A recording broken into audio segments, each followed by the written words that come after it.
La poussière soulevée par les roues de la diligence n'était pas encore retombée que Grace Donovan descendit sur la terre battue de Fort Bridger, dans le Wyoming. Elle serrait contre elle un sac de voyage usé qui contenait tout ce qu'elle possédait en ce monde, ce qui n'était pas grand-chose du tout. Le soleil d'août de l'année 1878 tapait sans pitié, et elle sentait la sueur couler dans son dos. Elle la sentait sous sa seule et unique robe, un calicot bleu délavé qui avait connu des jours meilleurs 3 ans auparavant.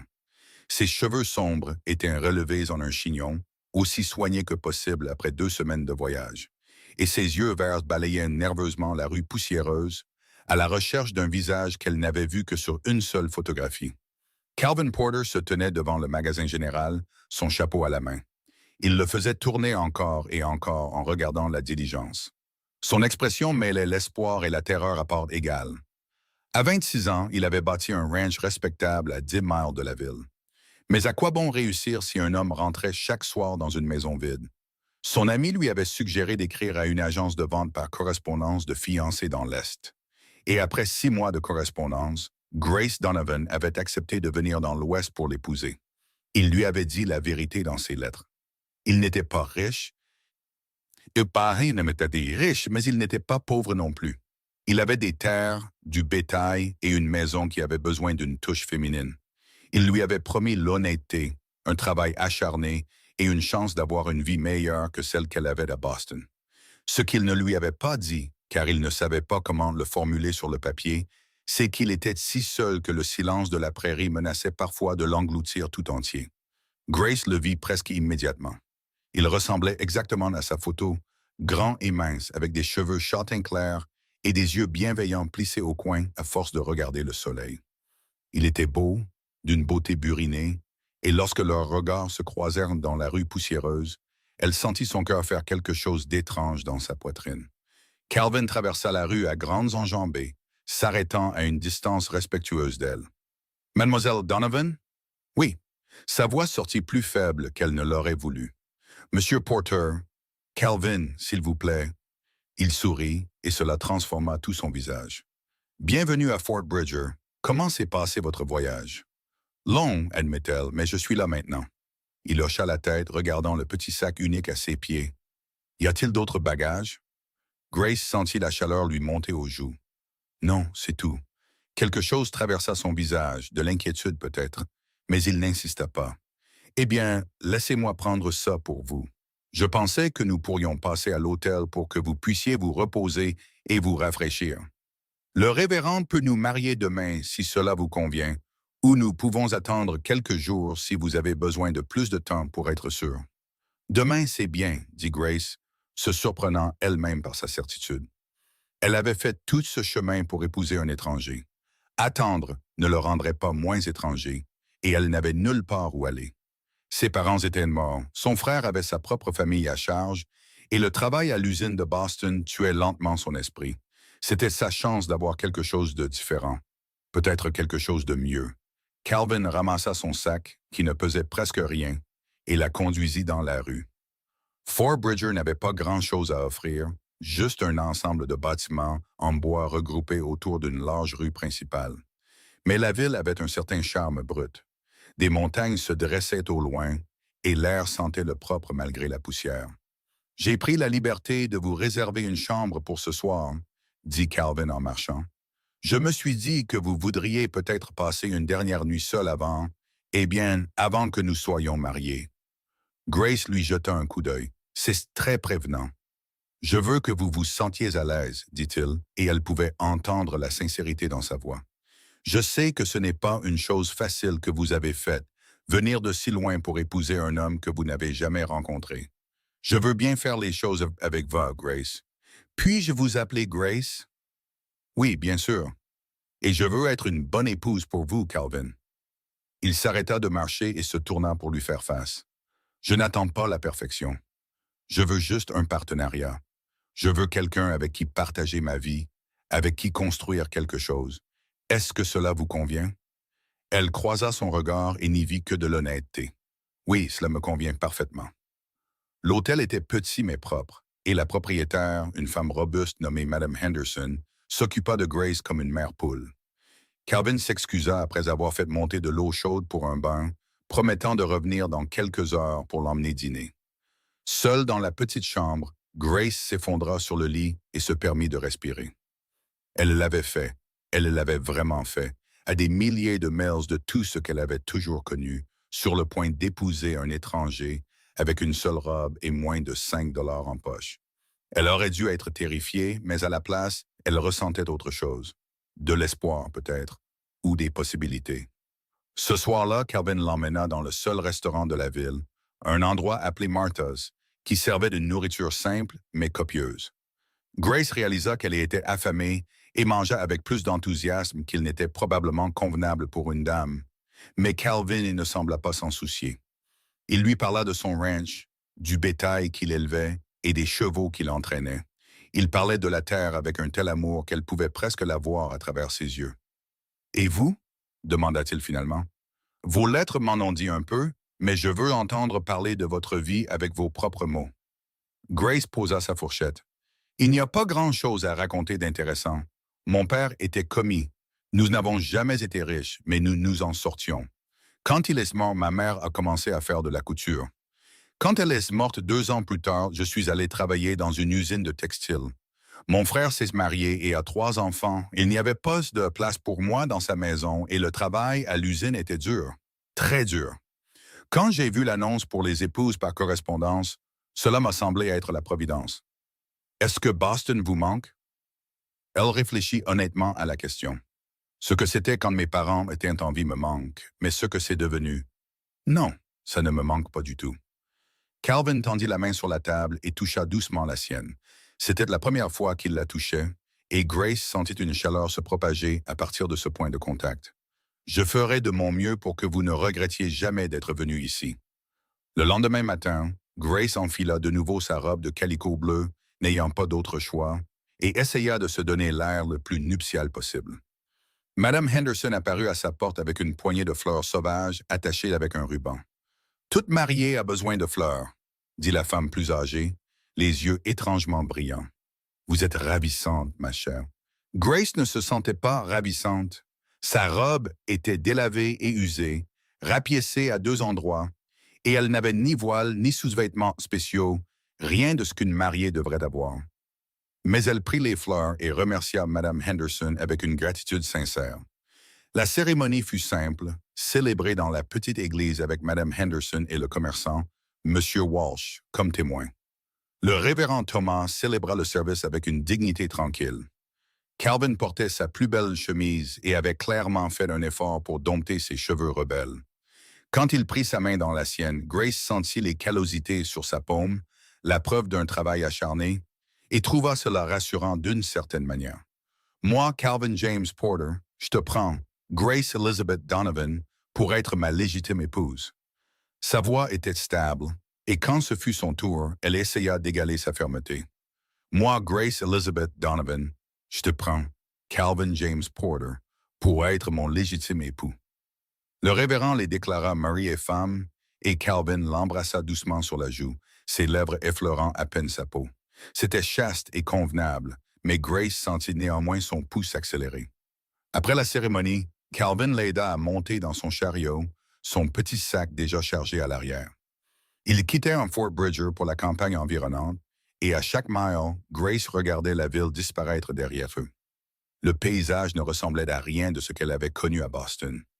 Des prairies vallonnées s'étendaient dans toutes les directions, interrompues par des affleurements rocheux et des bosquets de peupliers. Des montagnes se dressaient au loin, leurs sommets encore enneigés malgré la chaleur de l'été. « C'est magnifique, » dit doucement Grace. Calvin la regarda, satisfait. « J'espérais que vous penseriez ainsi. Certaines femmes viennent ici et ne voient que le vide. Mais j'ai toujours trouvé que c'était beau à sa manière. » Le ranch apparut à l'horizon après environ 1 heure de route. La maison était modeste, une structure d'un seul étage construite en bois avec une cheminée en pierre. Il y avait une grange, un corral avec plusieurs chevaux, et au-delà, Grace pouvait voir du bétail paître au loin. Calvin arrêta le chariot devant la maison. « Eh bien, nous y sommes, à la maison. » Il fit le tour pour l'aider à descendre, ses mains fermes sur sa taille alors qu'il la soulevait du siège du chariot. « Pendant un instant, ils se tinrent proches et Grace put sentir l'odeur du cuir, de la peau chauffée par le soleil et autre chose.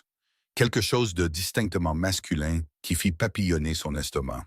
« Laisse-moi te faire visiter », dit Calvin en la relâchant. L'intérieur de la maison était propre mais dépouillé. La pièce principale servait à la fois de cuisine et de salon, avec une cheminée en pierre, une table simple avec 2 chaises et quelques étagères contenant de la vaisselle et des provisions. Il y avait une chambre sur le côté, et Calvin la lui montra en dernier, clairement mal à l'aise. « Je peux dormir dans la grange pendant un certain temps, si tu veux, » offrit-il, « jusqu'à ce que tu sois plus à l'aise avec les choses. » Grace regarda le lit simple, recouvert d'une courte pointe à anneaux de mariage, qui semblait faite à la main. Elle pensa aux convenances, aux attentes et à la réalité de sa situation. Elle était mariée maintenant. C'était sa vie. Ce ne sera pas nécessaire, dit-elle doucement. Nous sommes mariés. C'est ainsi que cela doit être. Une sorte de soulagement traversa son visage. Je ne précipiterai rien, Grace. Nous pouvons prendre notre temps pour apprendre à nous connaître. Cette première semaine passa dans un tourbillon de nouvelles expériences. Grace apprit les rythmes de la vie au ranch. Se lever avant l'aube pour préparer le petit déjeuner, s'occuper du potager que Calvin avait planté, mais n'avait pas eu le temps d'entretenir correctement, nourrir les poules, ramasser les œufs. Calvin était patient avec elle, lui apprenant le fonctionnement du poêle à bois, qui était différent de celui qu'elle avait connu à Boston, lui montrant où il gardait les provisions, lui expliquant sa routine quotidienne. La nuit, ils gisaient l'un à côté de l'autre dans l'obscurité, chacun restant prudemment de son côté du lit. Ils parlaient parfois, partageant des histoires de leur passé, apprenant à se connaître à voix basse. Calvin lui raconta son enfance dans le Missouri, son arrivée dans l'Ouest avec le rêve de construire quelque chose par lui-même. Grace lui parla de son enfance à Boston, de sa mère lui apprenant à coudre, et de son père lui lisant des livres empruntés à des voisins plus riches. C'est la 8e nuit que Calvin tendit la main à travers l'espace qui les séparait et prit la sienne. « Est-ce que ça va? »« Oui, » murmura Grace. Ils s'endormirent ainsi, les mains jointes, et le matin, Grace se réveilla blottie contre lui, sombrée autour d'elle. Aucun d'eux n'en parla, mais la nuit suivante, ils se couchèrent plus près l'un de l'autre, et la nuit d'après, encore plus près. Cela faisait 2 semaines qu'ils étaient mariés quand Calvin rentra tôt un après-midi pour trouver Grace en train de pleurer sur sa robe. L'ourlet avait finalement cédé complètement, le tissu si usé qu'il s'était simplement déchiré. « Grace, qu'est-ce qui ne va pas? » Elle leva les yeux vers lui, les larmes coulant sur son visage, se sentant stupide mais incapable de s'arrêter. « Ma robe, elle est ruinée. J'ai essayé de la raccommoder, mais le tissu est trop usé. Ça ne tiendra pas et je n'ai rien d'autre à me mettre. » Calvin s'agenouilla à côté d'elle, prenant la robe endommagée de ses mains. Il la regarda un long moment, puis la regarda elle, et elle vit quelque chose changer dans son expression. « Pourquoi ne m'as-tu pas dit que tu n'avais qu'une seule robe? Tu as vu mon sac, tu savais que je n'avais pas grand-chose. Je savais que tu voyageais léger, mais je supposais que tu enverrais chercher plus tard ou que tu avais quelques affaires de base. Grace, tu portes la même robe tous les jours. » Elle sentit ses joues brûler de honte. « Je suis désolé. Je sais que ça doit être inconvenant, mais je la lavais tous les quelques jours et j'essayais de la garder propre. » « Non, non, ce n'est pas ce que je veux dire. » Il mit la robe de côté et prit ses 2 mains dans les siennes. « Je ne te critique pas. Je suis en colère contre moi-même de ne pas l'avoir remarqué, de ne pas avoir demandé. Tu as fait tout ce chemin sans rien, n'est-ce pas? Vraiment rien. » Grace baissa les yeux sur leurs mains jointes. « J'avais une 2e robe, mais je l'ai vendue pour aider à payer mon passage. Et j'avais un châle, mais il a été volé quelque part dans le Nebraska. Ce que j'ai dans ce sac, ce sont 2 ensembles de sous-vêtements, une brosse à cheveux, une photo de mes parents et les lettres que tu m'as envoyées. C'est tout ce que je possède en ce monde, Calvin. » Il resta silencieux un moment, et quand il parla, sa voix était rauque. « Et j'ai été si pris par la gestion du ranch et si nerveux à propos de notre mariage que je n'ai même pas remarqué que ma femme se débrouillait avec presque rien. Quel genre de mari cela fait-il de moi? »« Un mari normal, » dit Grace. « Tu n'as été que gentil avec moi. » Calvin se leva, l'entraînant avec lui. « Prends ton chapeau, nous allons en ville. »« Calvin, je ne peux pas aller en ville. Ma robe est déchirée. »« Alors porte ma chemise. » Elle sera grande sur toi, mais elle te couvrira décemment. Nous allons en ville et nous allons régler ça tout de suite. 20 minutes plus tard, Grace était assise à côté de Calvin dans le chariot, portant une de ses chemises de travail ceinturée à la taille par-dessus sa robe raccommodée du mieux possible. Elle se sentait ridicule, mais Calvin avait insisté. Ils se dirigèrent directement vers le magasin général, et Calvin y entra avec une telle détermination que M. Walsh leva les yeux, alarmé. Calvin, est-ce que tout va bien? Non, Walsh, ça ne va pas. Ma femme a besoin de robes, et elle en a besoin maintenant. Qu'est-ce que tu as? M. Walsh regarda Grace avec une nouvelle compréhension. J'ai quelques robes prêtes à porter à l'arrière, et j'ai du tissu si elle préfère les faire elle-même. Nous prendrons les deux, dit fermement Calvin. Calvin, protesta doucement Grace, ce sera cher. Il se tourna vers elle et le regard dans ses yeux lui coupa le souffle. Grace, tu as tout quitté pour venir ici et m'épouser. Tu es venue avec presque rien et tu ne t'es pas plainte une seule fois. Tu as travaillé dur chaque jour pour t'occuper de la maison, du jardin et de moi, et tu as tout fait dans une seule robe usée sans dire un mot. S'il te plaît, laisse-moi faire ça pour toi. Laisse-moi te donner ça. Grace sentit de nouveau les larmes lui piquer les yeux, mais celle-ci était différente des larmes qu'elle avait versées plus tôt. D'accord. Pendant l'heure qui suivit, M. Walsh sortit tout ce qu'il avait. Il y avait 3 robes prêtes à porter, simples mais robustes, une en vert foncé, une en calicot marron et une en jaune vif que Grace ne put s'empêcher d'admirer. Il y avait des rouleaux de tissus de différentes couleurs et motifs.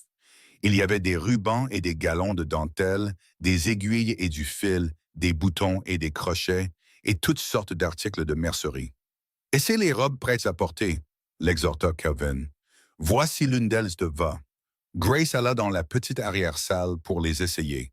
La verte était trop grande, mais la marron et la jaune lui allaient raisonnablement bien avec des ajustements mineurs. Quand elle sortit dans la robe jaune, le visage de Calvin s'illumina. « Tu es magnifique, dit-il, et la façon dont il le dit la fit croire qu'il le pensait. « C'est trop, dit-elle, mais elle ne put cacher l'envie dans sa voix. « Nous prendrons les 3 robes, dit Calvin à M. Walsh, et 10 yards de ce tissu bleu, et 5 yards de ce coton crème, et 5 yards de cet imprimé rose, et les rubans, le galon de dentelle, les aiguilles, le fil, et tout ce dont une femme a besoin pour coudre. »« Calvin, s'il te plaît. »« C'est trop, protesta Grace. Il s'approcha d'elle et prit ses mains. « Grace, j'ai de l'argent de côté. J'économise depuis des années en développant le ranch, mais à quoi bon avoir de l'argent si je ne peux pas l'utiliser pour prendre soin de ma femme? S'il te plaît, laisse-moi faire ça. Ça me rendrait heureux. Mais je peux me contenter de moins. Je sais que tu le peux. Tu l'as déjà prouvé, mais tu ne devrais pas avoir à le faire. » Finalement, ils quittèrent le magasin avec les 3 robes, le tissu et suffisamment de fournitures de couture pour durer 1 an. Calvin lui acheta aussi une nouvelle paire de chaussures, des bas, un châle chaud et un chapeau du dimanche qui lui donnaient l'impression d'être une vraie dame. Alors qu'il chargeait tout dans le chariot, M. Walsh interpella Calvin. « Tu es un homme bon, Porter. » Calvin hocha simplement la tête, mais Grace vit la rougeur de plaisir sur son visage sur le chemin du retour. Grace ne pouvait s'empêcher de toucher les paquets, ayant du mal à croire qu'ils étaient tous à elle. « Je ne sais pas comment te remercier. »« Tu n'as pas besoin de me remercier. Tu es ma femme. Prendre soin de toi est mon privilège, pas un fardeau. » Ce soir-là, après le dîner, Calvin disparut dans la grange. Grace rangea la cuisine et suspendit soigneusement ses nouvelles robes aux chevilles près de la porte, s'émerveillant encore de leur vue. Elle pliait le tissu et rangeait les fournitures de couture quand Calvin revint à l'intérieur, portant un bras de bois de charpente. « Qu'est-ce que tu fais? » demanda-t-elle. « Je te construis un endroit convenable pour ranger tes affaires. » Il posa le bois et lui sourit. « Je ne suis pas un grand charpentier, mais je peux construire une armoire simple. Tu as besoin d'un meilleur endroit que quelques chevilles sur le mur. Calvin, tu en as déjà tant fait aujourd'hui. Et je vais en faire plus. » Il s'approcha d'elle et lui prit le visage en coupe dans ses mains, ses pouces caressant doucement ses joues. « J'aurais dû remarquer que tu avais besoin de ces choses. J'aurais dû demander. J'aurais dû faire plus attention. Laisse-moi arranger ça. » Grace leva la main et couvrit les siennes. « Tu n'as rien à arranger. Tu as été bon avec moi depuis le moment où je suis arrivé. » Je veux être meilleur que bon. Sa voix baissa. Je veux être le mari que tu mérites. Tu l'es déjà, murmura-t-elle. Il l'embrassa alors, l'embrassa vraiment pour la première fois depuis leur mariage. Ce n'était pas le baiser chaste qu'il lui avait donné à la cérémonie, mais quelque chose de plus profond, quelque chose qui rendit les genoux de Grace faibles et son cœur s'emballa. Quand ils se séparèrent enfin, ils étaient tous les deux essoufflés. J'ai voulu faire ça depuis le jour où tu es descendu de cette diligence, admit Calvin. Alors pourquoi as-tu attendu? Parce que je voulais que tu te sentes prête, je voulais que tu le veuilles aussi. Grace sourit, se sentant audacieuse d'une manière qu'elle n'avait jamais connue auparavant. Je le veux, je te veux. Cette nuit-là, leur mariage devint un vrai mariage dans tous les sens du terme. Calvin fut doux et patient, s'assurant que Grace se sente en sécurité et chérie. Après, ils restèrent enlacés, et Grace pensa qu'elle ne s'était jamais sentie aussi comblée de toute sa vie. Au cours des jours suivants, Calvin travailla sur l'armoire à chaque moment de libre qu'il avait. Grace le regardait mesurer, couper et poncer, le regardait assembler les pièces avec une précision minutieuse. Il n'était pas un maître artisan, mais il travaillait avec détermination et soin. « Où as-tu appris à construire des choses? » demanda-t-elle un soir alors qu'elle cousait une nouvelle robe avec le tissu bleu.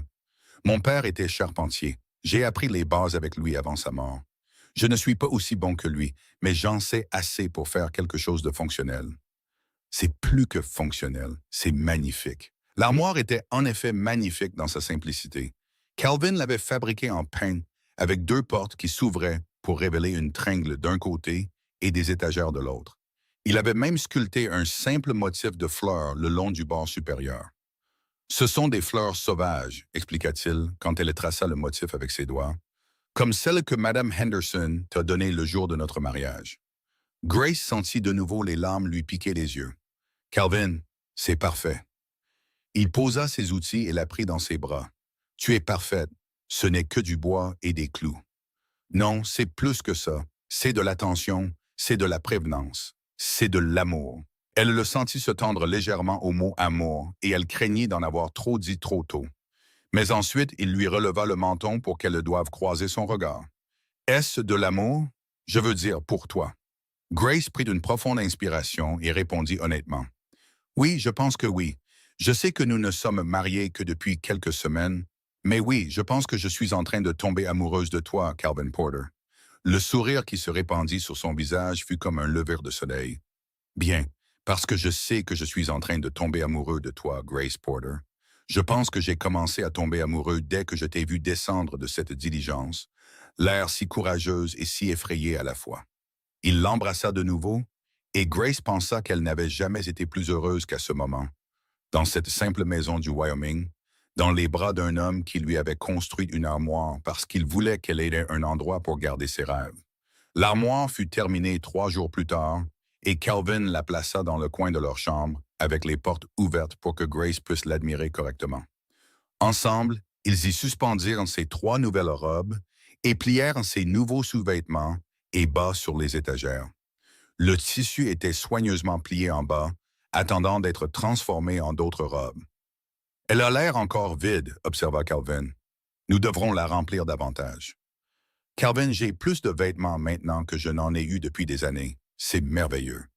Mais il y a encore de la place, et cela signifie que nous devons la remplir. » Au cours des mois suivants, Calvin se donna pour mission de remplir progressivement l'armoire de Grace. Pas tout d'un coup, ce qui, il le savait, la mettrait mal à l'aise, mais petit à petit. Une nouvelle chemise de nuit apparut après un voyage en ville pour des provisions. Un manteau d'hiver chaud fut livré par M. Walsh un après-midi, avec une note disant que Calvin l'avait commandé spécialement sur catalogue. Un ensemble de jupons, une deuxième robe du dimanche, des gants, une robe de chambre chaude pour les matins froids. Chaque cadeau était accueilli par des protestations de Grace, suivies de son acceptation réticente lorsqu'elle voyait le plaisir que cela procurait à Calvin de subvenir à ses besoins. Et en vérité, elle aimait avoir de belles choses. Elle aimait ouvrir l'armoire et la voir se remplir lentement de vêtements neufs, jolie et entièrement à elle, mais Calvin ne remplissait pas seulement son armoire de vêtements. Il la remplissait aussi de ce qu'il appelait des rêves. Un jour, il rentra à la maison avec une série de livres, des romans que Grace avait mentionné avoir aimés dans son enfance, mais qu'elle n'avait pas lu depuis des années. Il construisit une petite étagère à l'intérieur de l'armoire juste pour eux. Une femme devrait avoir des livres, dit-il, et ceux-ci sont à toi pour les lire quand tu veux. Une autre fois, ce fut un magnifique nécessaire à écrire avec du papier fin, des enveloppes et de l'encre. Pour que tu puisses écrire des lettres à ton frère si tu veux, expliqua Corvin. Ou simplement écrire tes pensées. Ma mère tenait un journal. Elle disait que ça l'aidait à donner un sens aux choses. Grace commença à écrire dans ce journal ce soir-là même, consignant ses journées au ranch, son amour grandissant pour Calvin, son contentement de sa nouvelle vie. Puis il y eut le panier à la couture, bien plus beau que le simple qu'elle utilisait, équipé de ciseaux spécialisés, d'un dé à coudre qui s'adaptait réellement à son doigt et de fils de toutes les couleurs imaginables. Pour faire de belles choses, dit simplement Calvin.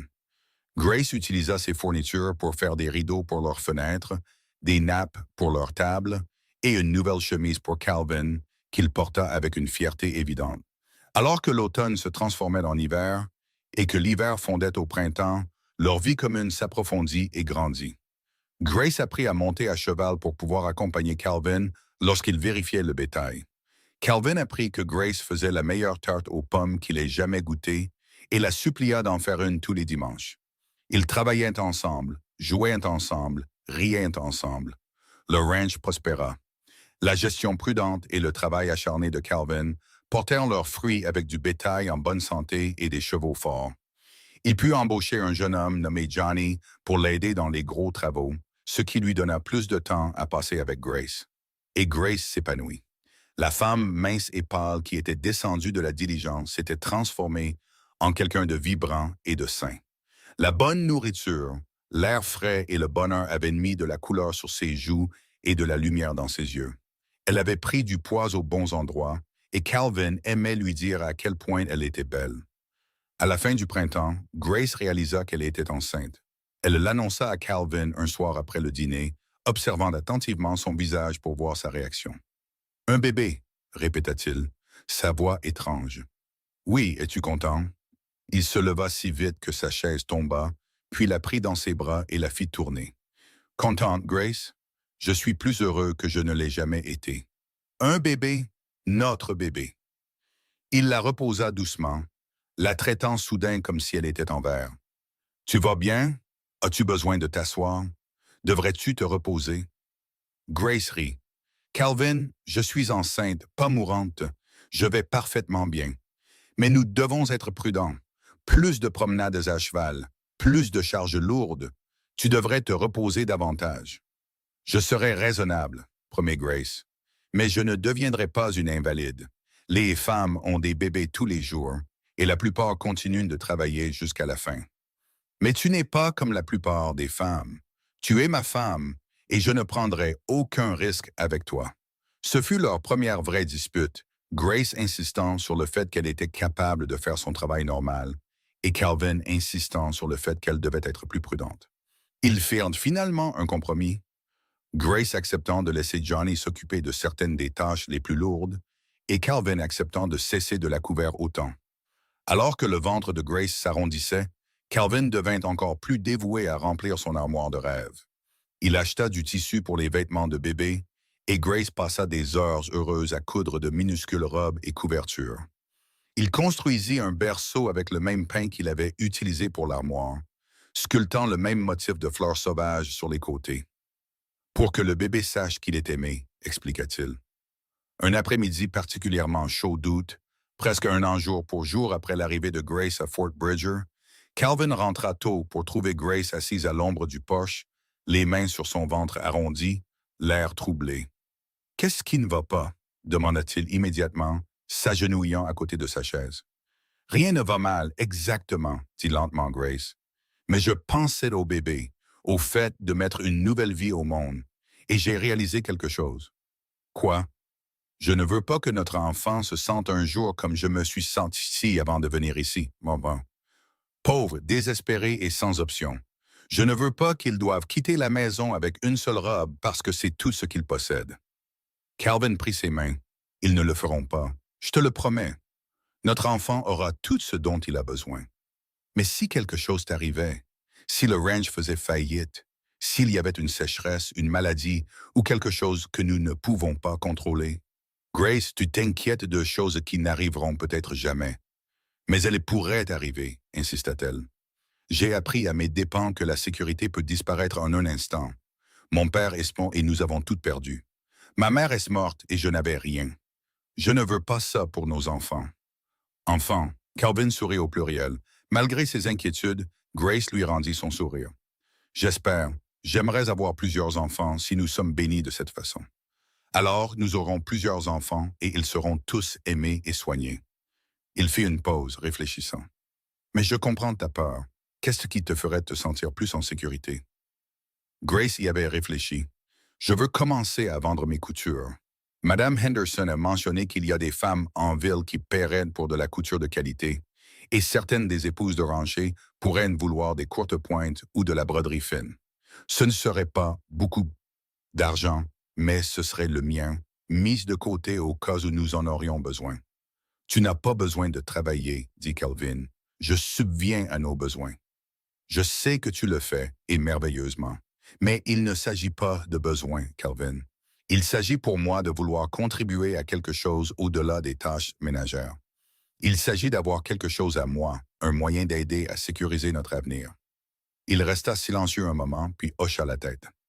D'accord, si cela te fait te sentir mieux, alors oui, nous pouvons nous renseigner en ville, voir s'il y a de l'intérêt. Il y avait de l'intérêt. Quand Calvin mentionna dans le magasin général que Grace prenait des travaux de couture, il fut immédiatement approché par 3 femmes différentes voulant commander des courtes pointes. En un mois, Grace avait plus de travail qu'elle ne pouvait en gérer en étant enceinte.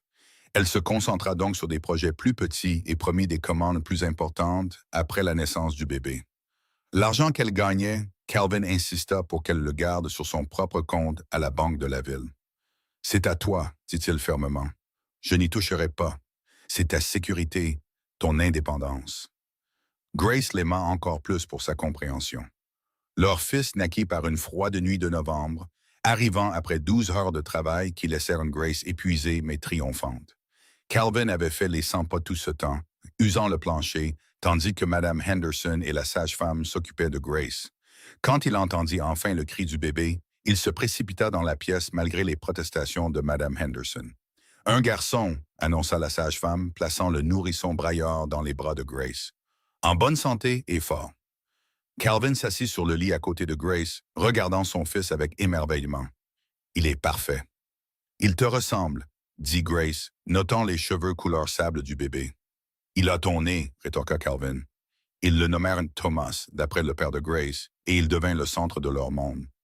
Calvin était un père dévoué, marchant dans la pièce avec Thomas quand il pleurait la nuit, changeant les couches sans se plaindre, chantant des berceuses d'un baryton faux qui faisait sourire Grace.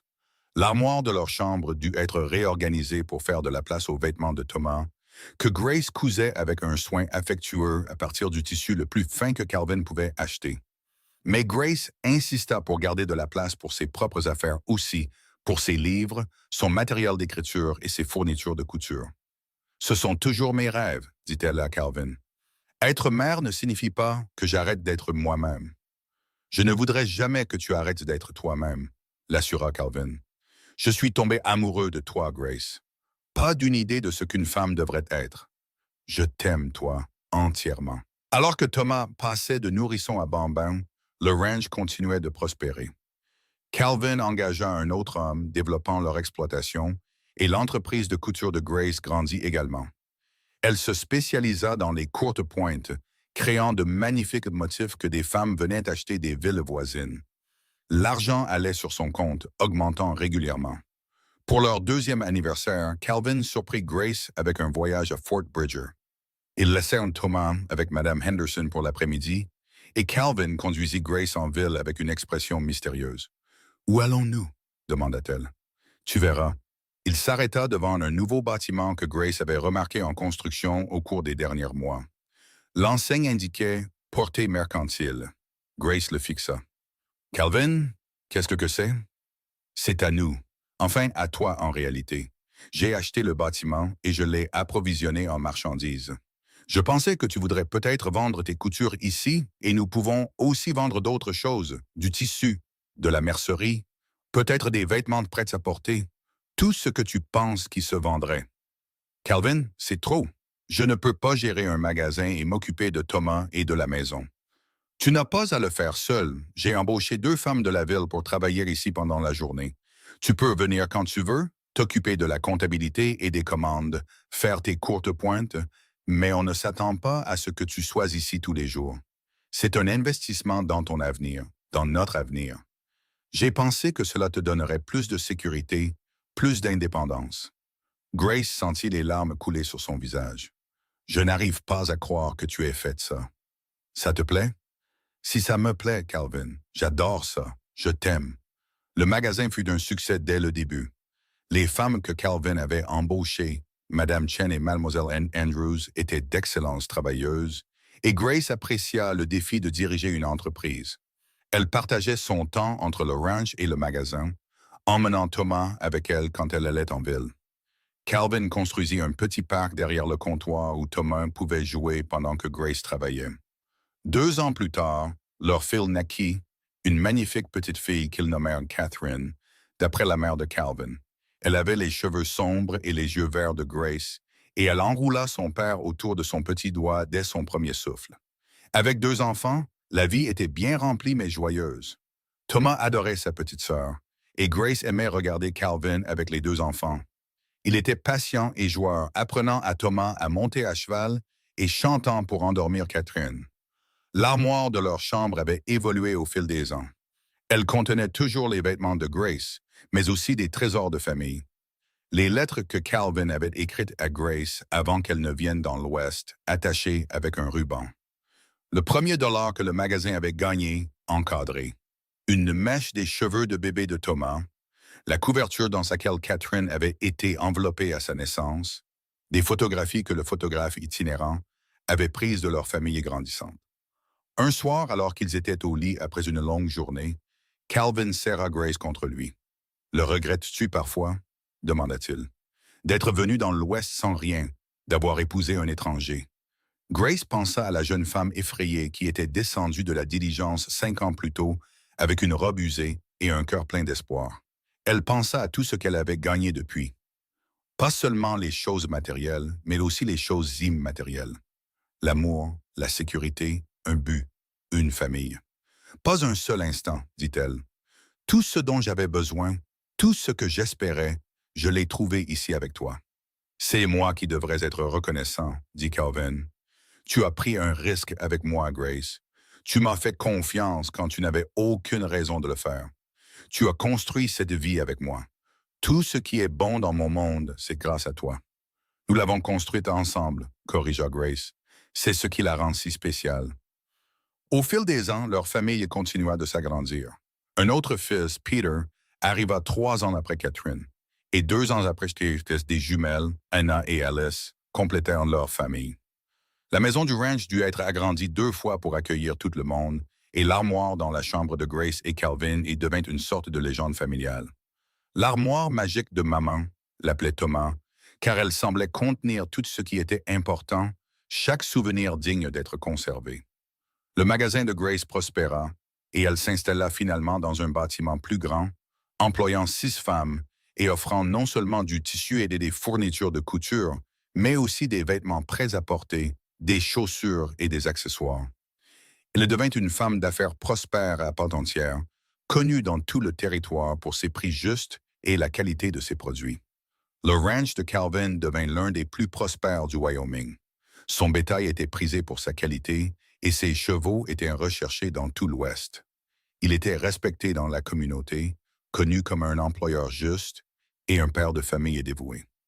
Mais malgré leur succès et leur prospérité, Calvin n'oublia jamais d'où ils étaient partis. Chaque année, pour leur anniversaire, il offrait à Grace quelque chose à mettre dans l'armoire. Parfois, c'était un bijou, parfois un livre, parfois juste une simple fleur sauvage pressée entre les pages de son journal. Et chaque année, il lui disait la même chose. « Tu es venu à moi avec une seule robe, et je t'ai promis de te donner une vie meilleure.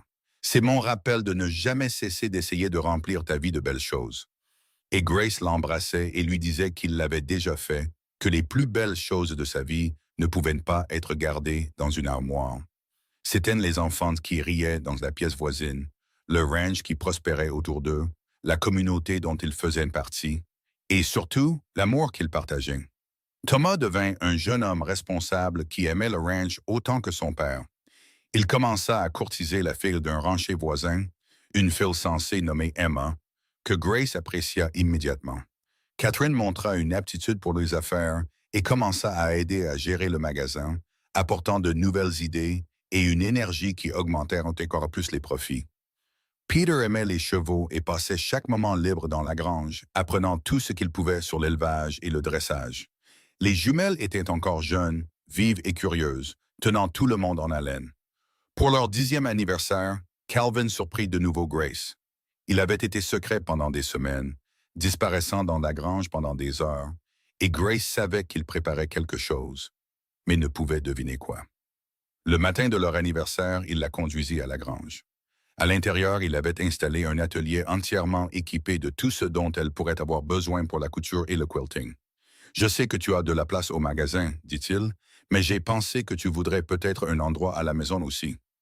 Un endroit où tu peux travailler quand tu veux être près des enfants ou quand tu veux juste un peu de calme. » Mais ce n'était pas tout. Le long d'un mur, il avait construit une autre